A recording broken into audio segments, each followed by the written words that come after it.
queremos comunicarles que fuimos alertados por ciertos vecinos que venían transportándose por este lugar, donde nos denunciaron de que había demasiada basura tirada aquí por el canchón.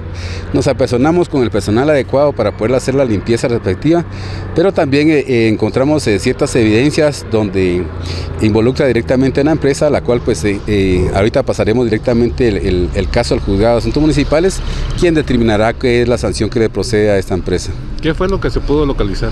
Encontramos cierta cantidad de residuos de pintura de un color que representa directamente una empresa, y que también nosotros por estar en un lugar cercano al centro histórico pues podemos detectar el proceso de mantenimiento que están dando, pero lamentablemente pues vinieron a tirar la basura en un lugar que no está permitido. ¿Qué va a proceder con esta empresa? Es ya la jueza de asuntos municipales quien procederá a evaluar el reglamento de desechos sólidos y posteriormente pues a citarlos y a hablar con ellos directamente. Un mensaje para toda la población y para comercios también que puedan contratar una empresa para recoger su basura. Sí, correcto. Dos cosas. Uno, agradecerles en primer lugar a la población que realmente está consciente con mejorar nuestro ambiente, de la cual pues ya están utilizando el servicio de recolección de basura.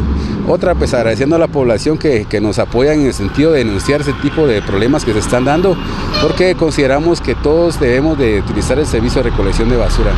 Ya como lo comentábamos, el proceso de sensibilización ya se hizo alrededor de 2 años, entonces ahora viene directamente la aplicación de lo que es el reglamento, lo cual indica que si alguien no está inscrito en el servicio de recolección de basura, pues procederá a una sanción respectiva, y en casos como este, donde encontramos ya pruebas, pues la multa es mucho más alta.